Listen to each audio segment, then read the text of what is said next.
मध्ये ज्या पद्धतीनं ठसा उमटवला त्यासाठी त्यांचं कौतुक करावं तितकं कमी आहे। पण आज एका कौटुंबिक एका आनंददायी सोहळ्याच्या निमित्तानं आपण सगळेजण एकत्र जमलेलो आहोत आणि आज आपण त्यांचा वाढदिवस साजरा करत आहोत। वाढदिवस साजरा करत असताना जुन्या आठवणींना उजाळा देणं, नवीन काही आशा आकांक्षांचा विचार करणं, या सगळ्या मनस्थितीमध्ये माणूस असतो। मी आल्याबरोबर जेव्हा मंदिरामध्ये गेलो, दास सरांची आणि माझी भेट झाली। आत्ताही ते इथे मला भेटले आणि त्यांनी मला या सगळ्या पैलूंच्या पलीकडे, राजकारणातल्या पैलूंच्या पलीकडे एक गोष्ट सांगितली की मैत्री जपणारा हा माणूस आहे। आम्ही एकत्र शिकलो, सर नोकरीला लागले आणि पहिला पगार सरांचा ते सांगत होते की 85 रुपयानं सरांनी नोकरीला सुरुवात केली। बरं, मी म्हणतो 80-85 रुपयाने यांच्या नोकऱ्या सुरू झाल्या या पिढीच्या। त्या 80-85 रुपयात स्वतःचं कुटुंब भागवणं हे मी समजू शकतो, पण सर सांगत होते की हा माणूस त्यातले 30 रुपये त्यांचे जे मित्र पुण्याला शिकत होते त्यांना शिकता यावं याच्यासाठी इथून 30 रुपयाची मनी ऑर्डर आपल्या मित्रांना करायची आणि 50 रुपये कुटुंबासाठी खर्च करायची। ही जी आता 70ीत पोहोचलेली जी पिढी आहे ना गणेशराव, या पिढीकडनं आपण खूप गोष्टी शिकल्या पाहिजेत। आता आपल्याला करायचंय काय, आपल्यावर काय जबाबदाऱ्या आहेत साहेब? आमच्यावर फार विशेष जबाबदाऱ्या नाहीयेत। आम्हाला एक फ्लॅट घ्यायचा आहे पुण्यात, एक गाडी घ्यायची आणि तिचेच हप्ते हप्ते हप्ते हप्ते सगळ्या गावात दिंडोरा असतो। कोणी काही इकडून तिकडून फोन आला काय, अरे मलाच हप्ता पुरत नाही द्यायचा। आमच्यावर फारशा जबाबदाऱ्या नाहीयेत ना, आम्हाला बहिणींची लग्न करायची आहेत ना भावांचं काय बघायचंय। ही पिढी मात्र अशी होती, एक जण कोणीतरी नोकरीला लागायचा आणि मग गावाकडच्या 2 भावांचं पण यांनी बघायचं। त्याला पाईपलाईन करून दे, त्याला शेती घेऊन दे, भावांची लग्न कर, त्यांच्या पोरांची शिक्षण बघ, बहिणींची लग्न कर, भाच्यांची लग्न कर। आता मगाशी जाता दिग्विजयनं पण सांगितलं, आता 70ीत आहात पण पुढच्या 5 वर्षात माझ्याकडे जरा लक्ष, सगळ्यांचं बघायचं। ही पिढी होती। मला वाटतं या पिढीकडनं ही जबाबदारी स्वीकारणं ना, हे आपण शिकलं पाहिजे। माझे वडील 2006ला मुख्याध्यापक म्हणून रिटायर झाले। त्यांचा रिटायरमेंटचा पगार 14-15 हजार रुपये होता। रिटायरमेंटचा पगार इको थोडा कमी कर, रिटायरमेंटचा पगार जर 14-15 हजार रुपये असेल, आता त्यांना पेन्शन काहीतरी 30-35 हजार रुपये। नोकऱ्या सुरू झाल्या 200-500 रुपयानं। बायको जर कधी म्हणली चला आपण थोडस सोलापूरला जाऊन येऊ, गाडी नसायची हो। मग कुणाची तरी 2 व्हीलर घ्यायची, त्याच्यात निम्म रॉकेल, त्यात निम्म पेट्रोल, निम्म्या रस्त्यात गेल्यावर गाडीतलं पेट्रोल संपणार, मग गाडी वाकडी करायची। साहेब हे तंत्रज्ञान फक्त भारतात आहे, गाडी वाकडी करणं। जगात कुठं गाडी वाकडी करत असतील असं मी अजून बघितलेलं नाही। आणि वाकडी करून जर चालू झाली नाही तर पुढे वेगळे सायंटिस्ट होते, ते टाकीत फुकणार आणि या पठ्ठ्यानं जर टाकीला एकदा तोंड लावलं, बायको असं बघणार कोणत्या मुहूर्तावर याची माझी गाठ पडली याची काय। अशात बायकोनं नुसता खांद्यावर हात ठेवू द्या बरं, कित्येकांच्या गाड्या बिना पेट्रोलच्या पंढरपूरला गेल्या। पैसे नव्हते पण आनंद मात्र भरभरून होता। आता एसी गाड्यांमधून नवरा बायको फिरतात, बायको तिकडच्या खिडकीतनं तिकडे बघते, नवरा इकडच्या खिडकीतनं इकडे बघते आणि ड्रायव्हर मधल्या आरशातनं दोघांकडे बघत असतो। हे बोलत काय नाही, साधनं वाढत गेले पण आनंद कुठे होरपळून गेला ना, आम्हालाच कळलं नाही। आमच्या आनंदाच्या नेमक्या जागा जर आम्हाला शोधायच्या असतील तर थोडंसं मागे वळून या लोकांकडे आम्ही बघितलं पाहिजे। कशी जगली ही माणसं, काय यांच्या महत्वाकांक्षा होत्या, किती छोट्या छोट्या गोष्टींमध्ये या लोकांनी आनंद शोधला। या आनंदाच्या जागा जर शोधायच्या असतील तर थोडं मागं वळून बघावं लागेल। मागं किती वळून बघायचं यालाही मर्यादा येतात। गाडी चालवताना ड्रायव्हरला जर पुढे बघायचं असेल तर मोठी काच असते आणि मागं बघायचं असेल तर छोटा आरसा असतो। मागे तितकंच बघायचं असतं जेवढं छोट्या आरशात दिसतंय। आम्ही जर मागच वळून बघून चालायला लागलो तर आम्ही पुढे जाणार कधी? आम्हाला पुढचा वेध घ्यायचा आहे, मागेही थोडंसं वळून बघायचंय, काही जुन्या संकल्पना स्वीकारायच्यात, काही ज्या रसातळाला घेऊन जाणाऱ्या आहेत त्यांच्यावरती आम्हाला फुली मारायची आहे। काय स्वीकारायचं आणि काय स्वीकारायचं नाही याचं तारतम्य आम्हाला ठेवता आलं पाहिजे। आणि म्हणून पुढचा वेध घेताना कोणत्या गोष्टी स्वीकारायच्या, कोणत्या टाळायच्या, हे तारतम्य घेऊन जर आम्ही चालू शकलो तर मला वाटतं जगणं सुंदर होऊन जाईल। एका गावामध्ये एक चर्च बांधायला घेतलं होतं। आणि जुनी जाणती लोक होती, म्हणली बांधायचं तर बांधावं, पण हे आमच्या जुन्या आज्या पंजानं बांधलेलं हे याच्यामध्ये काही बदल करू नका. तर नवीन पोरं म्हणली बदल करायचं नाही, हे कधी पण पडलो. इकडून तिकडून ही जुनी जाणती लोक तयार झाली पाडायला. एक जण म्हटला पाया तोच ठेवा बरं का, पाया बदलायचा नाही. बरं बाबा तुमचं ऐकू, पाया तोच ठेवू. एक जण म्हणला खिडकीला हात लावायचा नाही साहेब, ती खिडकी तेवढीच ठेवा. एक जण म्हणला वरचा क्रॉस आहे ना ते बदलायचा नाही. सगळ्यांच्या भावना त्याच्यापाशी गुंतलेल्या होत्या. आणि शेवटचं मीटिंग मध्ये ठराव झाला, नवीन बांधायचं तर बांधा, पण जुनं पाडायचं नाही. आता कसं नवीन बांधायचं, कोणत्या जुन्या गोष्टी स्वीकारायच्या आणि कोणत्या नवीन गोष्टींना स्पर्श करायचा, याचं तारतम्य तरुण पिढीला असलं पाहिजे. आणि त्याच्यासाठी मार्ग दाखवणारी ही जुनी जाणती माणसं आपल्या पाठीशी उभी असली पाहिजेत. आपल्याला असं वाटतं की काळ बदलतोय, वेळ बदलती, आपण बदललं पाहिजे. ऑब्व्हियसली आपण बदललं पाहिजे, पण या लोकांच्या गाठीचे जे अनुभव आहेत ते आपल्याला उपयोगी ठरणार आहेत. आपल्यापेक्षा 4 उन्हाळे पावसाळ्या लोकांनी जास्त बघितलेले आहेत. चांगलं वाईट ठरवण्याची समज कदाचित आपल्यापेक्षा या लोकांमध्ये जास्त. आपण 4 पुस्तकं जास्त वाचली असतील, नाही असं नाही, पण या लोकांच्या गाठीशी असणाऱ्या अनुभवांचा आपल्याला आपल्या करिअरमध्ये फायदा होईल का, यासाठी या लोकांच्या बरोबरीनं 2 पावलं आम्हाला चालता येईल का, याची दक्षता आम्ही जर घेतली तर आमचं जगणं सुंदर होऊन जाईल. इथं जे मुलं मुली बसलेले आहेत हे सगळे तुम्ही कॉलेजची तरुण मुलं मुली आहात. आणि आपल्याला जर वाटत असेल आपलं जगणं सुंदर व्हावं तर 3 गोष्टींवरती आपल्याला सातत्यानं काम करावं लागेल. पहिली गोष्ट आहे ती म्हणजे निसर्ग, दुसरी गोष्ट आहे ती म्हणजे समाज, आणि तिसरी आणि तितकीच महत्वाची गोष्ट जर कोणती असेल तर ती म्हणजे अर्थकारण. आज आपण जर निसर्गासोबत जुळून घेतलं नाही ना तर निसर्ग आपल्यासोबत जुळून घेणार नाही. आणि निसर्गासोबत जुळून घ्यायचं म्हणजे काय करायचं, पेपरला फोटो देण्यापुरती झाडं लावायची, कुठेतरी सांगण्यापुरतं बॅनर लावण्यापुरतं एखादं निसर्ग उपयोगी काम करायचं. काका आपण झाडं इतकी लावलीत पेपरवर, आता पृथ्वीवरती पृष्ठभाग सुद्धा शिल्लक नाही. सकाळी कार्यकर्त्यांनी झाडं लावायची, दुपारी बकऱ्यांनी झाडं खायची आणि संध्याकाळी कार्यकर्त्यांनी बकऱ्या खायच्या. फिट्टम फाट. आम्ही कुणाला फसवायला निघालेलो. निसर्गासोबत आपल्याला जुळूनच घ्यावं लागेल. मी गावाकडे जर गेलो ना, मी बघितलंय, लहान होतो असे गुडघे टेकून आम्ही नदीला पाणी पिलेलं मला आठवते. इथं 2-3च आता टोपीवाले 2-3 जण आहेत शिल्लक. संपली ही पिढी. तुम्हाला टोपीवाले नऊवारीतल्या बायका आता परत दिसणार नाही. ही शेवटची पिढी आहे. मला आठवतंय आजोबांसोबत जर आम्ही कधी कुरणात जनावरं घेऊन गेलो, जनावरांनी कुरणात चरायचं, येताना नदीला जनावरं पाणी प्यायची, तिथंच आपणही माणसांनी असे गुडघे टेकवायचे, पाणी असं पुढे ढकलायचं आणि झऱ्याला तोंड लावून पाणी प्यायचं. आता मला एक नदी दाखवा की जिथं तुम्ही गुडघे टेकून नदीला पाणी पिऊ शकता. काय अवस्था करून टाकली नद्या नाल्यांची. आज जिथे जाईल तिथं पाण्याची बाटली आहे. ज्यानं कुणी 20 रुपये लिटरनं पाणी विकायला सुरू केलं असेल, लोकांनी वेड्यात काढला असेल, अरे 20 रुपये लिटरनं कुठं पाणी विकतात का. पण त्या शहाण्या माणसाला ठाऊक होतं की माणूस निसर्गाला अशा पातळीवरती घेऊन जाईल की पाणी सुद्धा विकत घेऊन प्यावं लागेल. पूर्वी जर कुठे नवीन नवीन कार्यक्रमाला गेलो ना, मला आठवतंय तांब्या फुलपात्र. आता तांब्यान फुलपात्र आहे का, आणि ठेवलं तर आपण पिऊ का, कुठून आणलंय कुणाच ठाऊक. ते म्हणतात पाण्याची बाटली बघा आहे का. आता तांब्या फुलपात्र मला वाटतं फार फार तर सुपारीन साखरपुड्यात अजून शिल्लक असेल टिळ्याला ह्याला, आणि काही दिवसानं तिथं पण दिसणार नाही. गुरुजी सांगणार मुलाचे मामा बाटली घेऊन या, इथपर्यंत येऊ देऊ नका. पहिली गोष्ट निसर्गासोबत जुळून घेता येईल का. आज मला सांगा, हे झाड जर नसतं तर तुम्हाला निम्म्या इथे एकतर मांडव द्यावा लागला असता. हे कुणीतरी ज्या जुन्या जाणत्या माणसांनी 2-5 झाडं लावली असतील त्याच्या सावलीत आज आपण बसलोय. निसर्गासोबत जुळून घेण्याची वृत्ती आम्हाला या निमित्तानं लेकरांना देता येईल का. निसर्गाचे काही नियम आम्हाला समजून घेता येतील का. निसर्गाचा एक नियम तुम्हाला सांगतो, जन्माला येण्याचे संकेत 9 महिने आधी मिळतात, जाण्याचे संकेत मात्र 9 मिनिट पण आधी मिळत नाही. कुणीतरी जन्माला येणार आहे हे 9 महिने आधी कळतं, पण आपल्यातून कुणी जाणार आहे हे 9 मिनिट पण कळत नाही हो.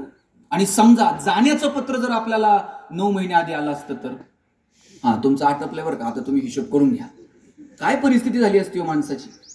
पत्र आल्याबरोबर निम्मी लोक तर टेन्शननीच गेली असती.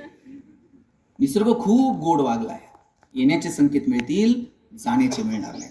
दुसरा निसर्गाचा नियम आहे, येतानाही काही घेऊन यायचं नाही आणि जातानाही काही घेऊन जायचं. आणि समजा जाताना पुरींनो काही घेऊन जात आलं असतं तर आपण आपलं तर नेलंच असतं, पण ह्याचं त्याचं आणखी कोणाचं काय घेऊन जाता येईल का, आपण त्याचाही विचार केला असता. किती गोड वागला. आणि माणूस एकमेव प्राणी आहे साहेब, त्याला हे नियम कळतात पण ओळखत नाही. रस्त्याने एक असा ट्रक चाललेला होता, ट्रक मधून 4-5 तांदळाच्या गोण्या खाली पडल्या. त्या सगळ्या रस्त्यावरती तांदूळ सांडले होते. तिथं 4 मुंग्या आल्या, एक तांदूळ उचलला, वारुळाकडे निघून गेल्या, परत त्यांनी रस्त्याकडे बघितलं नाही. नंतर तिथं 4 चिमण्या आल्या, 4 दाणे खाल्ले, आपल्या आपल्या घरट्याकडे निघून गेल्या, परत रस्त्याकडे बघितलं नाही.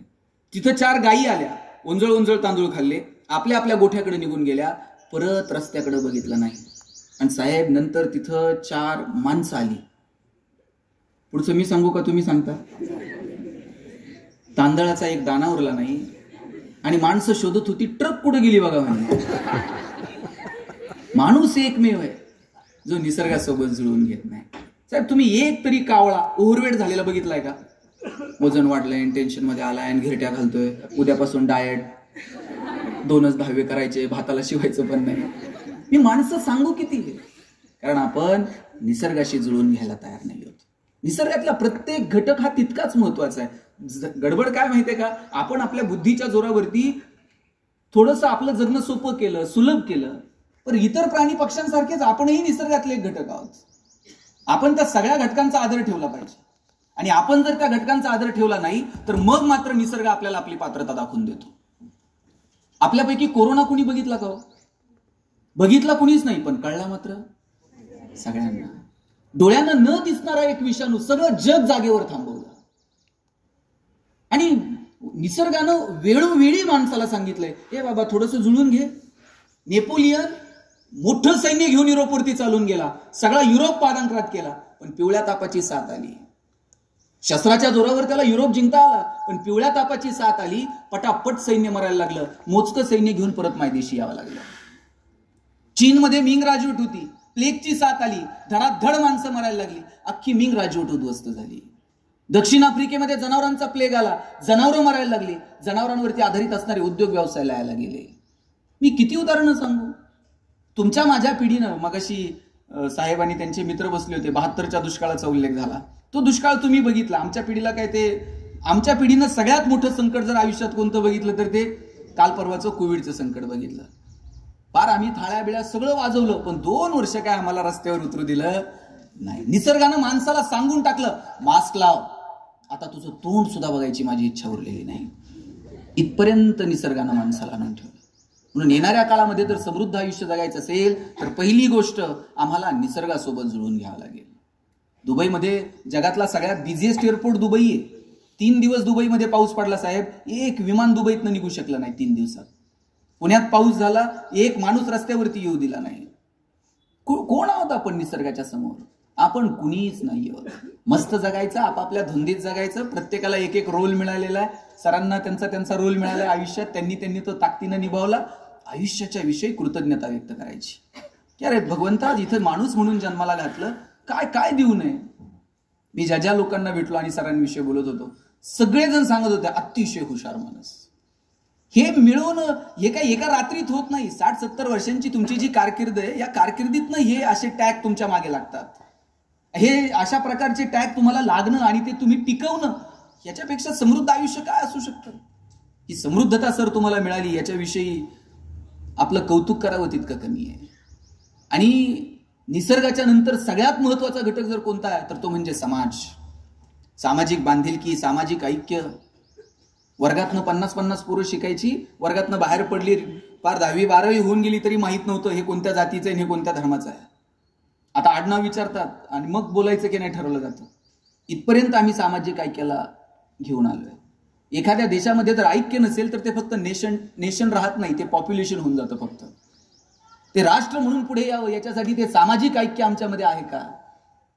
आणि त्याची सुरुवात आपण आपल्या कुटुंबापासून करूयात, आपल्या गावापासून, आपल्या गल्लीपासून करूयात. शक्य, मला माहित आहे की तुम्ही जगात सगळ्यांना समाधानी करू शकत नाही. तुम्ही कितीही पुढाकार घेतला, सगळ्यांशी प्रेमानं वागावं, सगळी नाती जुळून घ्यावीत, नाही, आपण सगळ्या जगाला नाही समाधानी करू शकत. आणि सगळ्या जगाला खुश करणं कोणाला देवाला शक्य नाही झालं तर तुम्ही मी माणसं आहोत. पण शक्य तिथे आम्हाला जुळून घेता येईल का? श्वास संपायच्या आत आमचे काही विषय संपून आनंदानं 4 क्षण जगता येतील का? याची काळजी मात्र घेतली पाहिजे. इथं तरुण मुलं मुली बसलेले आहेत. तुम्ही तुमच्या आयुष्याची सुरुवात तुमच्या कुटुंबापासून करा, तुमच्यापासून करा. मुलींनो, तुमच्या आई वडिलांचं तर तुमच्याकडनं इतके स्वप्न आहेत ना. किती इथं अनेक मुली बहुतांशी मला समोर बसलेल्या मुली दिसत आहेत. माझा दावा आहे बरं का पोरींनो, जेवढं प्रेम वडिलांचं मुलावर असतं ना त्याच्यात थोडं तरी जास्त प्रेम वडिलांचं त्यांच्या मुलीवर असतं. मला तुमच्यात भांडणं लावायच्या पोरांना, पण जे खरं आहे ते खरं आहे. आपण जर वडिलांना काही मागितलं वडील म्हणणार 2 दिवस थांब, पगार होऊ दे, मग बघू. पोरानं जर बापाला 500 रुपये मागितले तर वडील 50 रुपये हातात दे, आणि पोरीनं 50 मागू द्या बरं, 500 देणार, राहू दे, कुठं नाही जात, लागले तर खर्च कर. हे काय? मुलीवरती वडिलांचं विशेष प्रेम असतं. ज्या दिवशी मुलगी जन्माला येते ना त्या दिवशी वडिलांच्या मनात 2 विचार संपून जातात.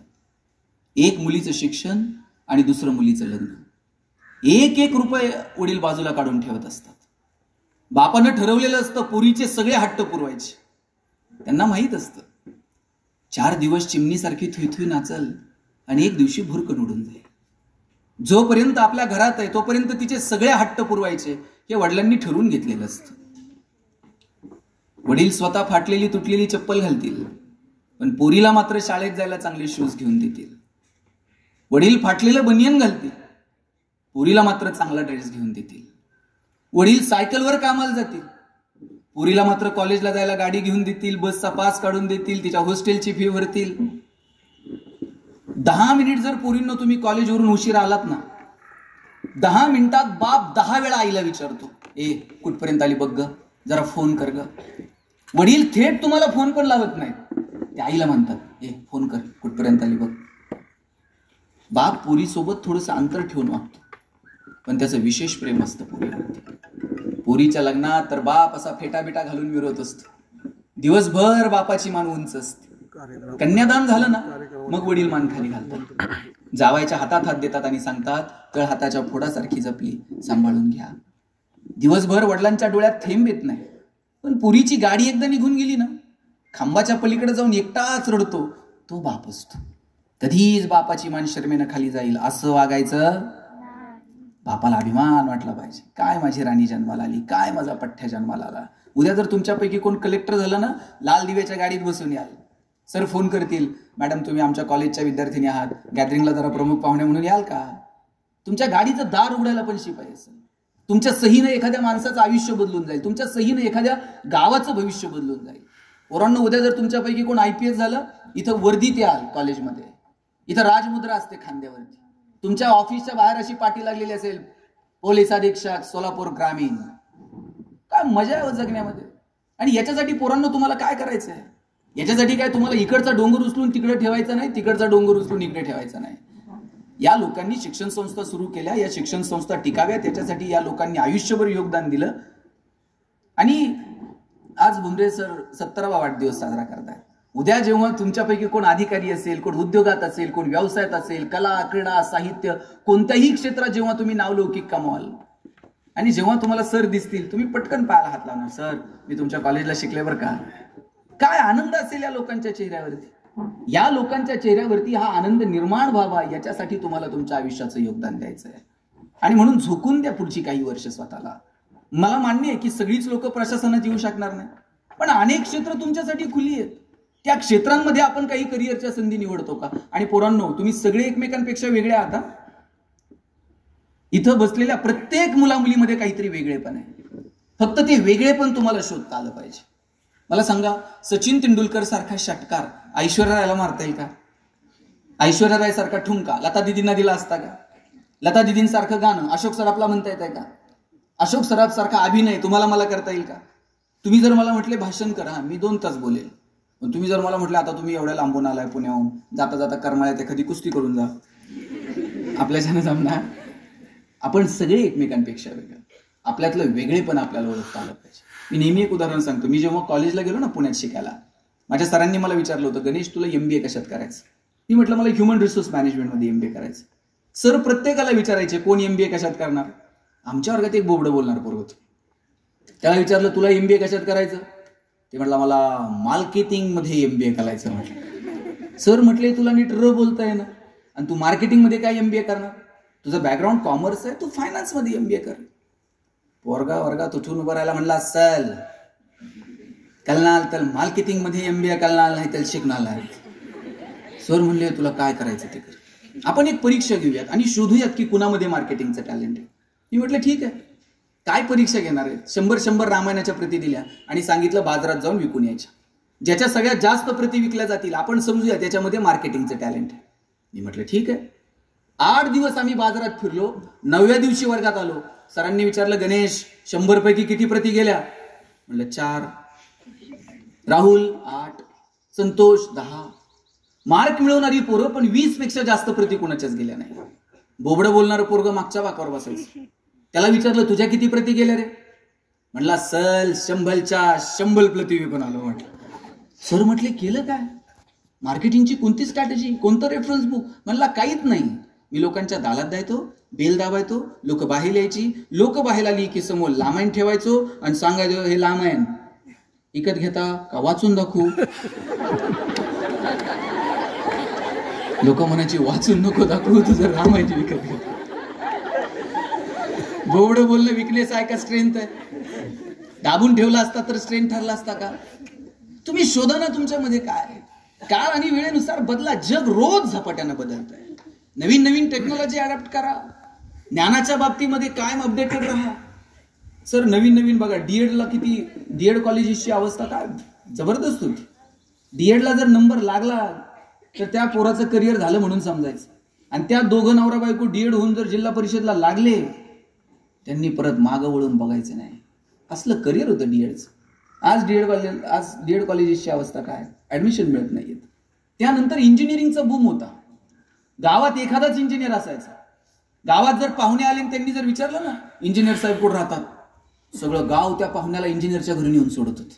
आता तुम्ही गावात जाऊन विचारा बरं इंजिनियर साहेब कुठे राहतात, ते म्हणते नाव सांग. प्रत्येक घरात 4 आहेत. आणि आफ्टर कोविड आता मेडिकलचा बूम आहे. प्रत्येक आई बापाला वाटतंय पोरगं मेडिकललाच गेलं पाहिजे. नाही भारतात नंबर लागला तर म्हणताय रशियात जाऊ द्या, पण त्यानं मेडिकललाच गेलं पाहिजे.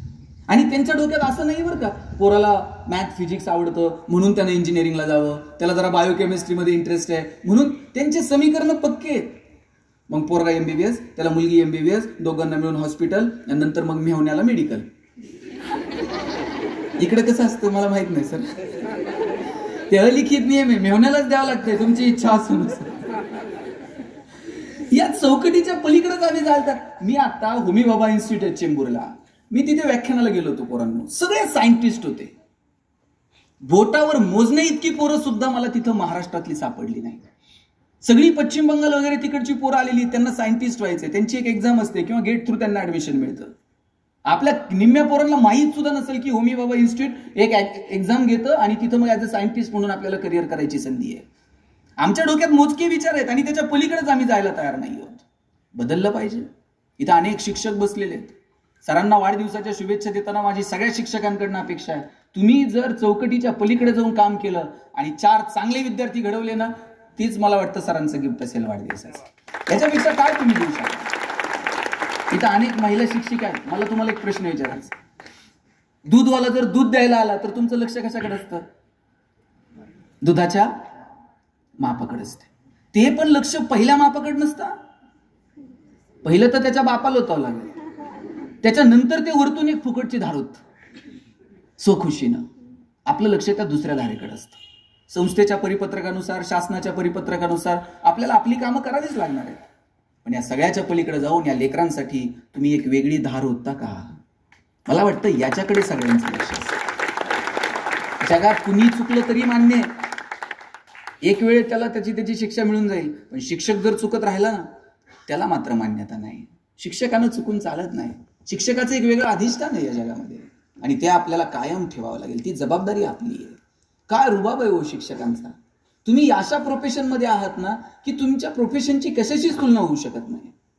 म्हणजे आम्ही जेव्हा स्वच्छता अभियानात काम करायचो ना, का की आम्ही शाळेत जायचो, तिथं स्वच्छतेचे संदेशाचे चिटकून यायचे आणि शिक्षकांना सांगायचं पोरांकडनं हे पाठ करून घ्या, यांना स्वच्छ राहायला शिकवा. एक शिक्षिका होती, तिने ठरवलं नुसते पाठ नाही करून घ्यायचे, पोरांनी स्वच्छ राहायला पाहिजे. आणि त्यातला एक स्वच्छतेचा संदेश असा होता, जेवणाच्या अगोदर स्वच्छ हात धुतले पाहिजेत साबणाने.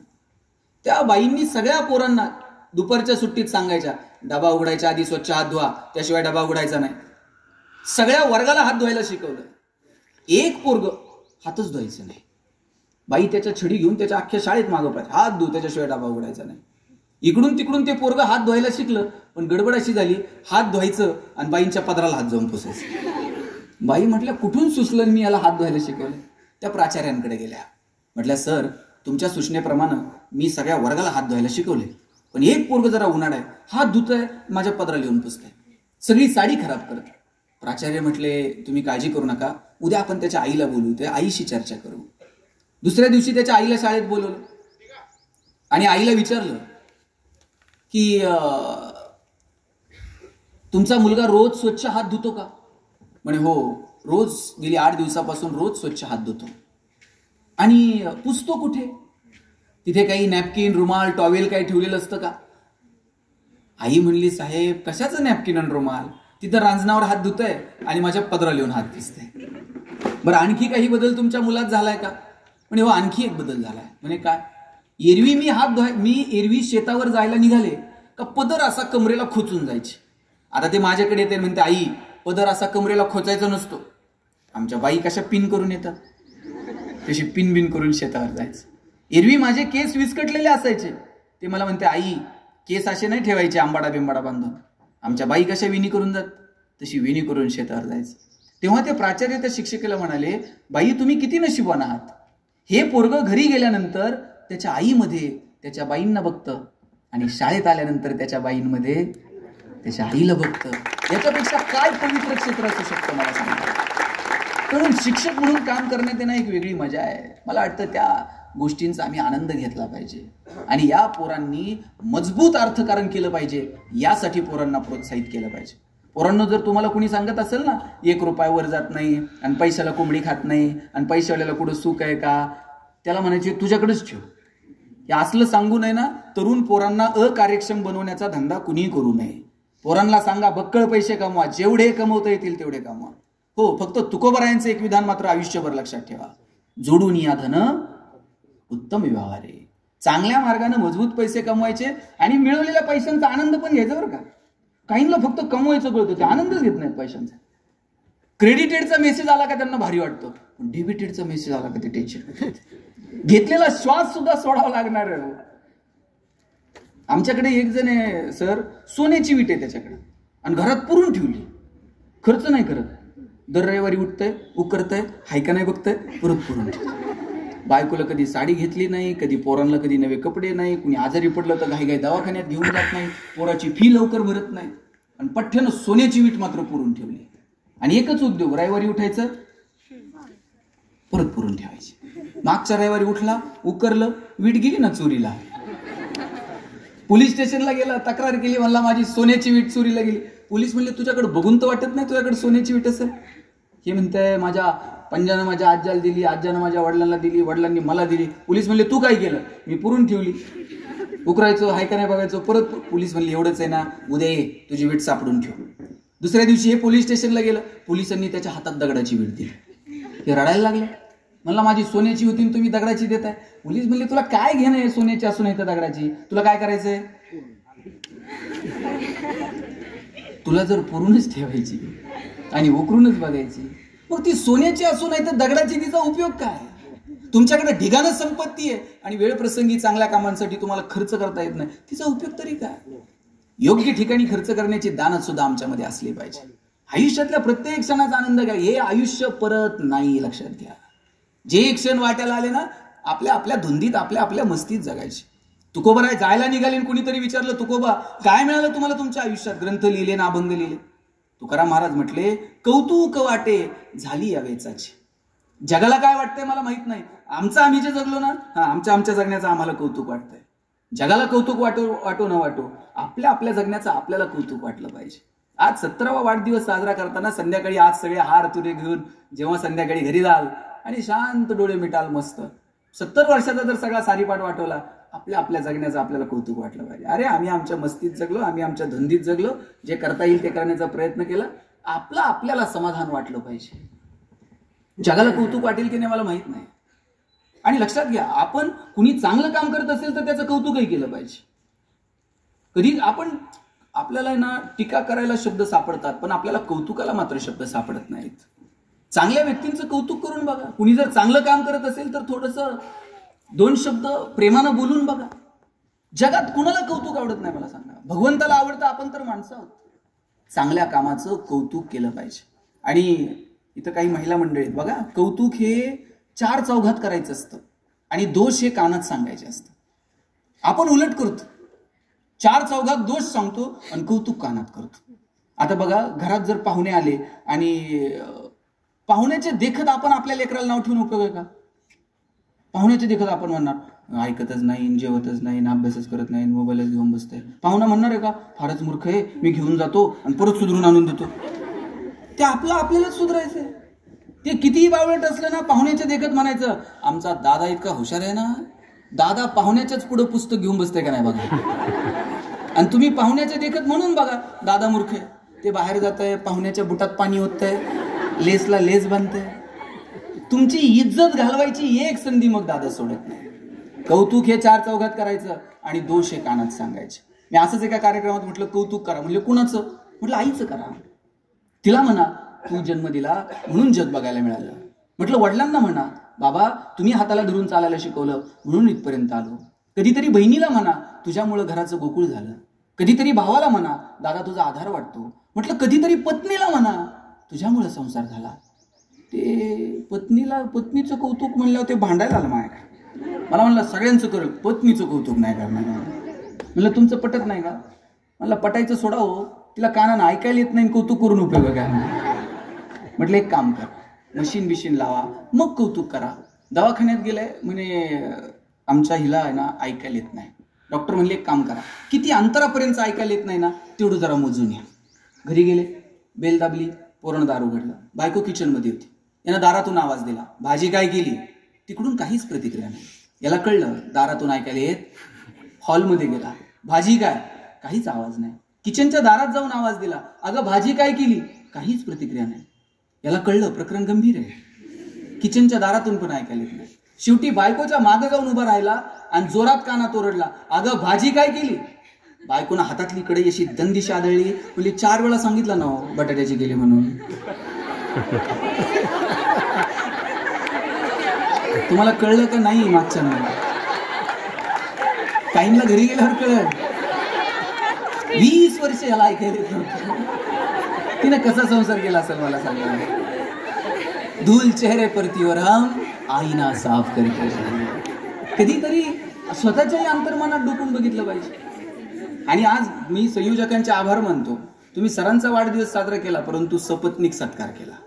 आयुष्यामध्ये लक्षात घ्या, आईनंतर तुमच्या सुखदुःखात शेवटच्या श्वासापर्यंत सहभागी जर कोण असते ना तर ती तुमची पत्नी असते. आणि पत्नीला कौतुक करायला काही नाही लागत. सर साडी बिडी तुम्ही काहीच घेऊन नका जाऊ आज गिफ्ट. तुम्ही फक्त संध्याकाळी गेलात ना ताईंकडे असं राजेश खन्नासारखं बघायचं आणि फक्त एक डायलॉग मारायचा, तू ये म्हणून इथपर्यंत आले. सगळ्या तालुक्यात सांगणार 1 नंबर नवरा भेटला. काय लागतो आनंदाने जगायला. आपण सगळ्यांचं कौतुक करतो पण पत्नीचं कौतुक मात्र करत नाही. माझा दावा आहे पत्नीचं कौतुक कायम केलं पाहिजे. आणि जी माणसं राजकारणात आहेत, समाजकारणात आहेत, अशा वेळेला तर आहे ना त्या बिचाऱ्यांच्या प्रांजळ अपेक्षा असतात पण आपल्याला वेळ सुद्धा देता येत नाही. आपण सगळा संसार करत राहतो समाजाचा, परंतु कुटुंबातला आपल्याला मात्र वेळ देता येत नाही. मला वाटतं अशा वेळेस या छोट्या छोट्या कौतुकाच्या जागा आयुष्य जगणं सुकर करून जातात. म्हणून स्त्रियांचा सन्मान, महिलांचा सन्मान, मुलींचा सन्मान या सामाजिक ऐक्यावरती आपण बोललं पाहिजे. तिसरी गोष्ट मला सांगायची ती म्हणजे अर्थकारण. पहिल्यांदा मी निसर्ग या विषयावरती सांगितलं, समाज, आणि आता सगळ्यात महत्वाची गोष्ट म्हणजे अर्थकारण. मुलींना तुम्ही उद्योगात, व्यवसायात, व्यापारात आलं पाहिजे, प्रशासनात गेलं पाहिजे, मोठी स्वप्न बघितली पाहिजे. आणि पालकांनाही विनंती आहे की तुम्ही तुमच्या मुला मुलींना जरा मोठी स्वप्न दाखवा. पोरगं काही वेगळं करायला गेलं का बापच त्याला सांगताय अंथरूण पाहून पाय पसर. त्याला ते पोरगं हातपाय खोडून खोडून मरून गेलं, पण बापानं काही त्याला कधी हातपाय पसरू दिले नाहीत. बापानं तर सांगितलं पाहिजे हातपाय पसर, अंथरुणाचं काय करायचं तुझा बाप बघल. एवढी धमक आम्हाला आमच्या लेकरांमध्ये निर्माण करता येईल. काय होतो, छत्रपती शिवाजी महाराजांनी शून्यातून स्वराज्य निर्माण केलं. लिंबू टिंबू पोरं गोळा केली, त्यांच्या हातात समशेरी दिल्या. ज्या पोरांनी आयुष्यात कधी समशेर हातात उचलली नव्हती त्या लेकरांच्या हातात समशेरी दिल्या. आणि पाहता पाहता विश्व उभं राहिलं, स्वराज्य उभं राहिलं. संकट कमी आली का छत्रपतींच्या आयुष्यात? छोटी छोटी संकट आली की आम्ही आत्महत्यांचा मार्ग स्वीकारतो. हे आयुष्य परत आहे का?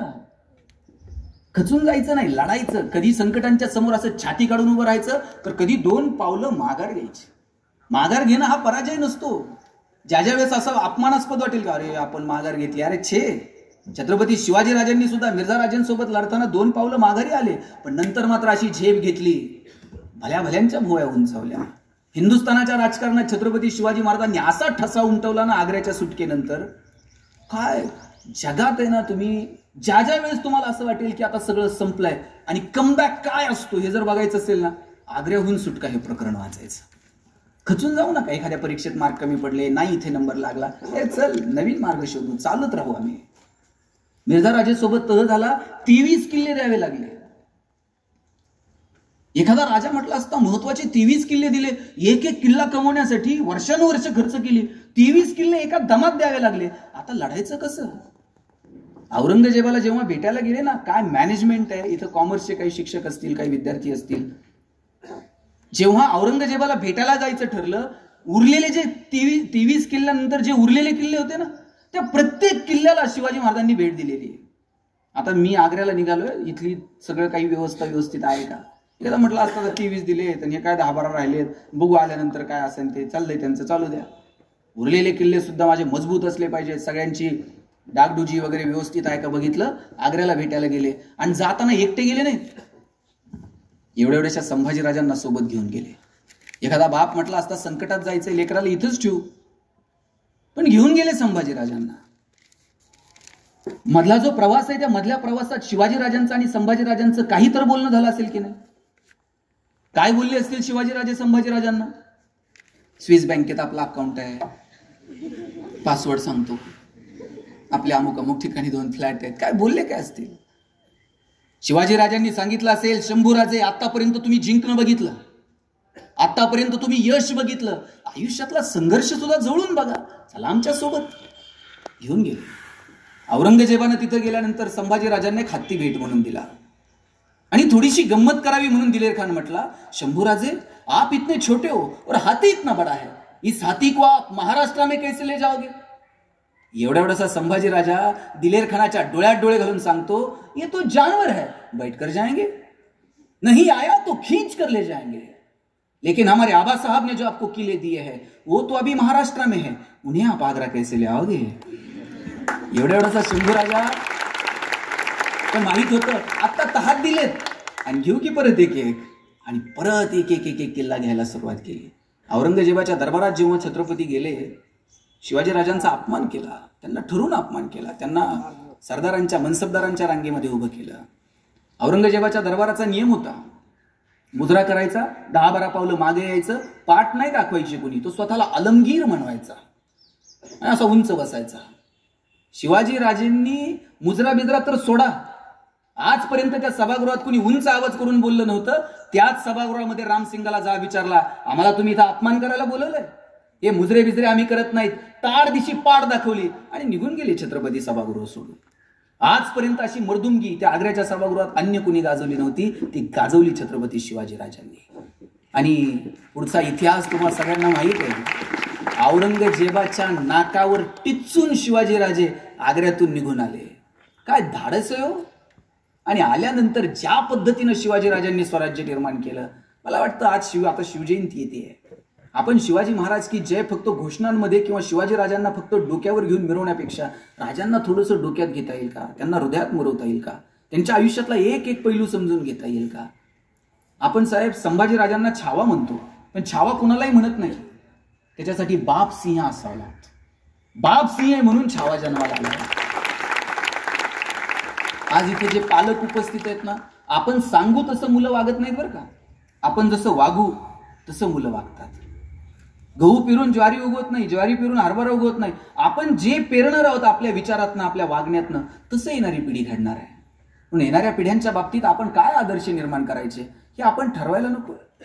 पोराला सांगायचं व्यसन करू नये आणि बापच संध्याकाळी पोराला सांगतं, जा जरा चुलीव सिगरेट पेटून आण.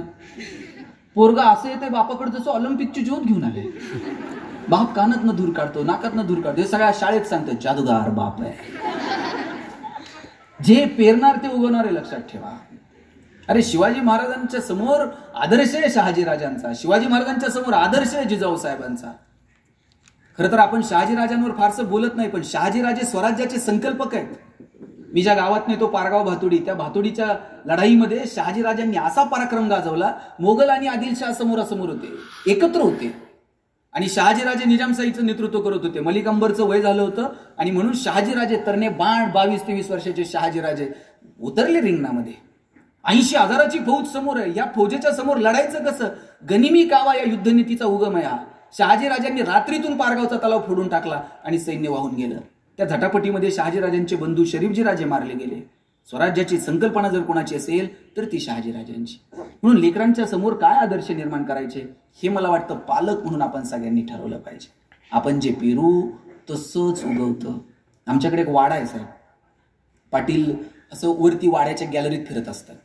वजन बिजन जरा वाढलंय, खाली येत नाही आणि खाली यायला त्रास होतो. त्यांचं वरचं फिरणं चाललेलं असते आणि पाटील वर असं फिरायला आलं की गावातलं एक लहान पोरगा असं खाली जाणार, पाटलाकडे बघणार आणि म्हणणार लका जिवंत आहे तोवर काही नाही, गेल्यावर कसं करायचं? 4 लोकांना तर पाटील झेपताय का? याला घेणं काय? चांगला विचार करावा, चांगलं चिंतन करावं.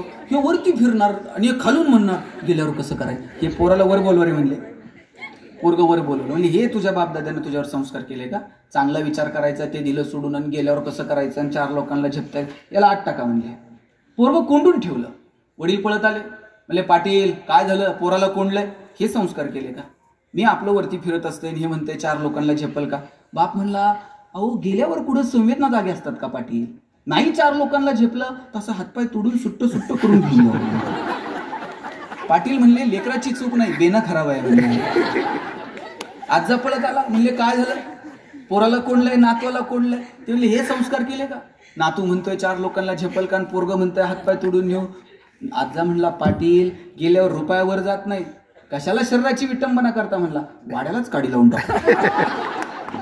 तुम्ही जे पेरणार आहात ते उगवणार आहे. 2 रुपये कमी असले तरी चालतील, पण येणाऱ्या पिढ्यांना चांगला विचार आणि चांगला संस्कार देता येईल का याची काळजी घ्या. इथं माता भगिनी जर कोणी असतील, कधी पोरांचं दप्तर चेक केलेलं आठवते का? आता पुण्यात एक मोहीम राबवली, पालकांनी मुलांचे दप्तर चेक केले. अहो 7वी 8वीच्या पोरांच्या दप्तरमध्ये ई-सिगारेट सापडल्या. शाळेतल्या पोरांची फी भरणं, क्लासची फी भरणं एवढंच पालक म्हणून आपली जबाबदारी नाही. आपल्या मुलांची संगत चांगली आहे का? आपली मुलं चांगल्या लोकांच्या संगतीमध्ये आहेत का? याची काळजी आपण सगळ्यांनी घेतली पाहिजे. आणि माझी सगळ्या मुलामुलींना विनंती आहे की नाविन्याच्या शोधात जरा बाहेर पडा. त्या सिलेबस आणि ते मार्कांची गणितं याच्यातनं थोडंसं पलीकडे जाऊन विचार करा. आपल्या दृष्टीने ना शिक्षण म्हणजे सगळी फक्त मार्कांची बेरीज वजाबाकी आहे. मग इतिहास मार्कांसाठी, भूगोल मार्कांसाठी, सगळं मार्कांसाठी, इतिहासातली पात्र सुद्धा मार्कांसाठी. शिवाजीराजे 4 मार्काला, संभाजीराजे 5 मार्काला. तुकाराम महाराजांचा अभंग अवघड आहे म्हणले, ऑप्शनला टाकू, त्याच्याऐवजी दुसरं काहीतरी वाचू. परवा तर 10वीतला पोरगा मला विचारत होता, सर या वर्षी मराठीच्या पेपरला ज्ञानदेव पडणार आहेत का तुकाराम पडणार? मी म्हटले पडतील कसे ज्यांनी महाराष्ट्र उभं केला. जर असं मार्कांच्या पलीकडे जाऊन आपण आपल्या सिलेबसकडे बघितलं पाहिजे. पोरींनो तुम्ही इथं मैदानावर आलं पाहिजे, खेळलं पाहिजे. पोरांनो लॅबोरेटरीमध्ये गेलं पाहिजे, प्रयोग केले पाहिजेत, लायब्ररीमध्ये गेलं पाहिजे, चांगली पुस्तकं वाचली पाहिजेत, चांगल्या लोकांना भेटलं पाहिजे, वर्तमानपत्र वाचली पाहिजे, चांगली पुस्तकं वाचली पाहिजेत, चांगले चित्रपट बघितले पाहिजेत, चांगल्या नाटकांना गेलं पाहिजे. एकंदरीत आपल्या व्यक्तिमत्वाचा विकास साधण्यासाठी महाविद्यालयीन आयुष्य याच्यापेक्षा सुवर्ण संधी कोणती आहे? हे दिवस आत्ता भुरकन निघून जातील. 2 रुपये कमवण्याची भ्रांत मनामध्ये निर्माण होईल आणि मग या सगळ्या गोष्टींसाठी वेळ कमी पडू लागेल. आणि म्हणून जे दिवस आहेत त्या दिवसांचं सोनं तुम्ही करता येईल का? मी पुन्हा सांगतो, नाविन्य शोधा. शेवटचे 1-2-5 मिनिट घेतो. नाविन्य जर शोधलं नाही तर आपण या स्पर्धेमध्ये टिकू शकणार नाही. मला आठवतंय 4 वाजता मराठी पिक्चर लागायचा टीव्हीला. धूमधडाका, थरथराट, लक्ष्मीकांत बेर्डे, अशोक सराफ आणि मध्येच एक जाहिरात लागायची, लाईफ बॉय है जहा. काय यांची पाठ आहे दोघांची, तंदुरुस्ती वहा. आमच्या पिढीच्या सगळ्यांची ही जाहिरात गणेशराव पाठ आहे. त्याचं कारण काय माहितीये? आम्हाला ऑप्शनच नव्हता आम्हाला चॅनल बदलायला. तोच महेशजी तेच चॅनल त्या जाहिराती पाठ होऊन जायच्या. आणि मध्येच ती जी लाईफ बॉयची जाहिरात लागायची ना, त्या लाईफ बॉयच्या जाहिरातीमध्ये फुटबॉल खेळणारी पोरं दाखवली होती. भारतात कधीतरी फुटबॉलची क्रेज होती का? भारतात जनरली क्रिकेटची क्रेज होती. आम्हाला प्रश्न पडायचा, लाईफ बॉयनं ही फुटबॉल खेळणारी पोरं का दाखवली असतील? पण लाईफ बॉयला विचारायचं कुणी? त्यांची मोनोपोली होती. लोक दुकानात जाऊन साबण द्या नव्हती म्हणत, लोक दुकानात जाऊन म्हणायची लाईफ बॉय द्या. एवढा रुबाब होता लाईफ बॉयचा. पण त्यानंतर लक्स मार्केटमध्ये आला. राजा हिंदुस्तानी पिक्चर हिट झालेला. करिश्मा कपूर फॉर्म मध्ये होती. लक्सनं करिश्मा कपूरला ब्रँड अँबॅसेडर केला. आता लक्सनं करिश्मा कपूरला ब्रँड अँबॅसेडर केल्यावर फुटबॉल खेळणाऱ्या पोरांकडे कोण बघतंय का? लक्सनं मार्केट तयार केलं. लाईफ बॉयला कळलं, आता जर आपल्याला बाजारात टिकायचं असेल तर फुटबॉल खेळणारी पोरं जाहिरातीत दाखवून उपयोगाचं नाही. आता आपली कॉम्पिटिशन करिश्मा सोबत आहे. आपण सुद्धा, त्यांनी गुळगुळीत साबण बाजारात आणला, लाईफ बॉय गोल्ड नावाचा. आणि लाईफ बॉय गोल्डची जाहिरात कोण करत होतं? कॉलेजचा एक तरुण मुलगा आणि मुलगी. मुलगी गाडीवर उतरते, रागात निघून जाते. मुलगा विचारतो काय झालं? मुलगी सांगते पसीने की बदबू से परेशान. पोरगा घरी जातो, लाईफ बॉय गोल्ड आंघोळ करून येतो. या कंपन्यांना कळलं, आपण जर बदललो नाही तर आपण टिकू शकणार नाही. कोविडमध्ये एक तरी साबण अशी जाहिरात करत होता का? आमचा साबण सुगंधी आहे, तो लावल्यावर तुम्ही गोरे व्हाल. कोविडमध्ये कुणाला गोरं व्हायचं पडलं होतं? प्रत्येक साबण एकच जाहिरात करत होता, 99.9% किटाणू से मुक्ती. कोविडमध्ये संतूर मिम्मी बिम्मी सगळं बंद, फक्त किटाणू आणि मुक्ती. आणि साहेब, मला मोती साबणाचं गणित अजून समजलेलं नाही. मोती वर्षभर कुठं असते कुणाच ठाऊक? ते दिवाळीलाच येते. वर्षभर झोपताय, दिवाळीला म्हणताय उठा उठा मोती साबणानं आंघोळ करायची. त्यांनी ठरवून घेतलंय की आपलं मार्केट वर्षभर कुणाला काय करायचं ते करू दे, आपलं मार्केट दिवाळीला. तुम्हाला तुमचं मार्केट ठरवता आलं पाहिजे. भारत हे जगातलं सगळ्यात मोठं मार्केट आहे. सगळ्या जगाला कळलंय भारतात आणून काय विकायचं. दुर्दैवानं अजून भारतीयांना समजलेलं नाही की भारतात आणून नेमकं आम्ही काय विकलं पाहिजे. आपल्याला आपलं मार्केट ठरवता आलं पाहिजे. मार्केटमध्ये आपल्याला आपली हवा करता आली पाहिजे. मला सांगा, वेपर्सचं एक पॅकेट किती रुपयाला आणता रे? 5 रुपयाला वेपर्सचं पॅकेट घेऊन येतात. 5 रुपयाच्या वेपर्सच्या पॅकेटमध्ये किती वेपर्स असतात? 5. बाकी सगळी हवा. पैसे हवेचे आहेत, तुम्हाला हवा करता आली पाहिजे. तुम्ही हवा करायला कमी पडता. आणि हवा कशात नव्हते? रील्स, स्टेटस, फेसबुकचा फोटो, यातनं हवा होते का? यातनं नाही होत हवा. ही सगळी आभासी हवा आहे. फेसबुक आणि रील्स आणि हे हवा होते ती तुमच्या कर्तृत्वातनं, हवा होते ती तुमच्या गुणवत्तेतनं. ती गुणवत्तेतनं तुम्हाला तुमची हवा तयार करता येईल का, याचा प्रयत्न करा. नोकिया, आमच्या पिढीनं आयुष्यात पहिला फोन जर कोणता घेतला होता तर नोकियाचा घेतला होता. आता नोकिया आहे का बाजारात? अँड्रॉइड टेक्नॉलॉजी स्वीकारली नाही, नोकिया टिकू शकलं नाही. एक काळ होता कोडॅकच्या कॅमेऱ्याचा. आता हा कॅमेरा कोणत्या कंपनीचा आहे? निकॉन. आता कोडॅक आहे का? आता कोडॅक बाजारात नाही. त्यात रोल असायचा आणि 36च फोटो निघायचे. नवरा नवरी हार घालायला आणि फोटोग्राफरचा रोल संपायचा. आणि फोटोग्राफरनं जर विचारलं ना, ते अल्बमचं कसं, 6 महिने अल्बम मिळत नव्हते. मग फोटोग्राफर हवा करणार, ते फोटो धुवायला दिलेत. कोणत्या नदीवर जात होतो काय माहिती. निम्मे फोटो जळायचे. कोडॅकचा जमाना होता. आता कोडॅक बाजारात नाही.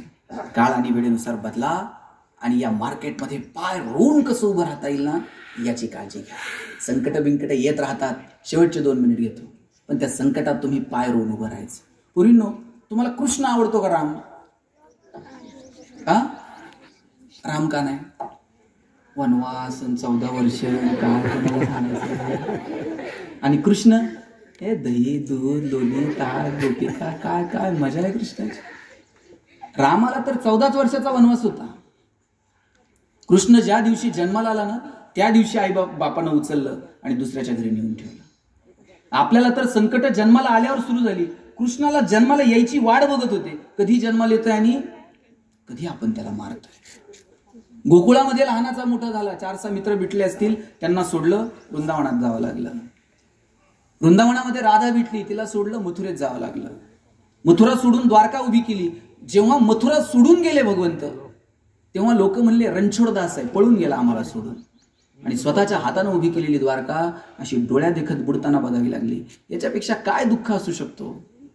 आणि किती अपमान सहन केले कृष्णानं जशी भगवंतानं जशी अर्जुनाला गीता सांगितली ना, तसा शांतीचा संदेश घेऊन कौरवांकडे स्वतः भगवान श्रीकृष्ण गेले होते. आणि श्रीकृष्णानं मध्यस्थी करायचा प्रयत्न केला. ए बाबांनो, नाही ना तुम्हाला अर्ध राज्य द्यायचं, 5 गावं देऊन टाका बरं, घ्या मिटून तुमच्यात काय असेल ते. बघा, प्रस्ताव नाकारण्याचा अधिकार प्रत्येकाला असतो, पण दुर्योधनानं तो सन्मानानं नाही नाकारला. दुर्योधन म्हणला 5 गावं, सुईच्या टोकावर जेवढी जागा येते ना तेवढी सुद्धा पांडवांना मिळणार नाही. बरं, एवढं म्हणून थांबला नाही, त्यानं कृष्णाचा अपमान केला. म्हणला तू कोण रे आम्हाला सांगणारा? तुझं प्रवचन आहे ना, अर्जुनाला जाऊन दे, मी दुर्योधन आहे. एक तर म्हणला तू जन्माला आला तिकडं तुरुंगात, इकडं गुरांच्या मागे फिरणारा तू, आणि तू आम्हाला तत्वज्ञान सांगतोय. आणि त्यानं आजूबाजूच्या सैन्याला सांगितलं, पकडा रे, कारागृहात जन्माला आलेला हा कृष्ण, याला कारागृहात टाकून द्या म्हणले. आता कृष्णाला पकडायला सैन्य निघालं. कृष्णाला पकडता येतंय का? कृष्ण असा मजबूत पाय रोवून उभा राहिला. आणि जेव्हा सैन्य तिकडून येत होतं ना साखळ्या घेऊन, कृष्ण हसत हसत म्हटला, बांधने मुझे जो आए हो, जंजीर बडी क्या लाए हो. मला बांधायला आलात, साखळ्या जरा मजबूत आणल्यात. यदि मुझे बांधना चाहे मन, पहिले बांध अनंत गगन. मला जर बांधायचा विचार करतोय ना, ते अनंत गगन तुला बांधता येईल का याचा विचार कर. दुर्योधनाला समजलं नाही. मग मात्र दुर्योधनाला दम भरलाय. अंबर में कुंतल जाल देख, पद में नीचे पाताल देख, हाथों में तीनों काल देख, सब जन्म मुझी से पाते हैं, फिर लौट मुझी में आते हैं. सगळ्यांचा जन्म माझ्यापासून आहे, परत सगळ्यांना माझ्यापाशी यायचंय, करतोय काय तू? तरीही दुर्योधनाला समजलं नाही. आणि मग मात्र जाताना कृष्णानं सांगितलं, याचना नाही, अब रण होगा, अब महाभारत होगा. संधी दिली तुम्हाला, आता मात्र महाभारत. आणि झालं महाभारत. आणि इतकी सगळी संकट सहन करून सुद्धा कृष्णाला कधी रडताना बघितलंय का? आणि काय करायचंय व, गोकुळ गेलं, मथुरा गेली, राधा गेली, काहीच उरलेलं नाही, आता टेन्शन मध्ये बसलाय कृष्ण. कृष्ण हसतो, कृष्ण गातो, कृष्ण नाचतो, कृष्ण जगण्याचा उत्सव करून टाकतो. मला वाटतं असा जगण्याचा उत्सव आपल्याला करता येईल का, याचा विचार आपण करूयात. आज 17व्या वाढदिवसाच्या निमित्तानं इतकंच सांगतो, सर, आजचापर्यंत आपलं आयुष्य खूप सुखासमृद्धीत जगला. असंच मान सन्मानात, असंच उज्ज्वल आयुष्य तुम्हाला येणाऱ्या काळात मिळो, तुम्हाला उत्तम आरोग्य मिळो. तुमच्या हातून अशीच ग्रामीण भागातल्या या तरुणांची, येणाऱ्या पिढ्यांची शैक्षणिक क्षेत्रात, सामाजिक क्षेत्रात, राजकीय क्षेत्रात सेवा घडो. आणि जी मुलं जरा गरीब कुटुंबातली आहेत, लांब तुम्हाला आदर्श शोधायची गरज नाही. कधीतरी सरांशी गप्पा मारा, कशी करिअरची सुरुवात केली, काय आईवडिलांची परिस्थिती होती. मला सांगितलं की वडील एसटी मध्ये होते ना सरांचे, एसटी मध्ये ड्रायव्हर म्हणून वडिलांनी काम केलं. इतक्या प्रतिकूल परिस्थितीतून एक माणूस येतो आणि स्वतःचं एक वलय या तालुक्यात, जिल्ह्यात निर्माण करतो. ही गोष्ट छोटी नाही. बाळांनो, आपण असे आदर्श पाहिले पाहिजेत. त्या पावलावर पावलं ठोकून 4 पावलं आम्हाला चालता येईल का याची काळजी आपण घेतली पाहिजे. आणि ज्यांची परिस्थिती जरा नाजूक आहे त्यांच्यासाठी 1 मिनिट सांगून मी थांबेल. अजिबात रडायचं नाही, लढायचं. पोरांनो, लढत राहायचं. प्रत्येक चेंडू खेळायचा प्रयत्न करायचा, बोल्ड नाही व्हायचं. 1 रन निघेल, 2 रन निघतील, एखाद्याला चौकार बसेल, एखाद्याला षटकार बसेल. मैदान मात्र जोपर्यंत आपण जिंकत नाही तोपर्यंत मैदान सोडायचं नाही. मी ज्या घरात राहिलो ना, गणेशराव आम्ही मित्र आहोत, ते माझ्या घरी पण आलेले आहेत 1-2 वेळा. मी ज्या घरात राहत होतो ना, माझं घर, महेशदादा येऊन गेले असतील, ते घर साहेब सगळ्यांची घरं स्लॅबची होती. अख्ख्या कॉलनीत फक्त आमचं एकटंच घर पत्र्याचं होतं. मी माझ्या आईला म्हणायचो, आई सगळ्यांची घरं स्लॅबची आणि आपलं एकटंच घर पत्र्याचं का? आई म्हणायची, तुझे वडील शिक्षक आहेत म्हणून घर पत्र्याचं. म्हणलं, शासनाचा जी आर आहे का शिक्षकांनी स्लॅबची घरं बांधायची नाही? ती म्हणायची, तू नशीबवान आहेस पत्र्याच्या घरात जन्माला आला. मी म्हणायचो, का? म्हणायची, बघ, घर गरम व्हायला लागलं का तुला कळतं उन्हाळा सुरू झालाय. घर गळायला लागलं का तुला कळतं पावसाळा सुरू झालाय. शेजारच्या स्लॅबच्या घरात उन्हाळा कळत नाही, पावसाळा कळत नाही. खास ऋतूंची ओळख व्हावी म्हणून भूगोल शिकवणाऱ्या तुझ्या बापानं असलं मॉडेल उभं केलंय. पैसे नव्हते पण आनंद मात्र बरोबर नव्हता. आणि महेशदादा वडील 1 चॉकलेट आणायचे, माझ्या बहिणीच्या हातात द्यायचे, म्हणायचे, गणेशन तू अर्धा अर्धा करून खा. ताई चॉकलेटचे 2 भाग करायचे, एक मोठा आणि एक कसा छोटा. ताई चॉकलेटचा छोटा भाग स्वतःला ठेवायची आणि मोठा भाग मला द्यायची. चॉकलेट छोटं होतं, पण आभाळा एवढा संस्कार करून गेलं. मोठ्या लोकांनी मोठ्या गोष्टी मोठ्या मनानं छोट्या लोकांना द्यायच्या असतात. मला वाटतं ही गोष्ट आपण कायम लक्षात ठेवली पाहिजे. सर, या पोरापुरींचं जगणं जर तुम्हाला शोधायचं असेल ना, हे तुम्हाला ट्युटोरियलमध्ये किंवा त्या गृहपाठांच्या वयात नाही सापडत.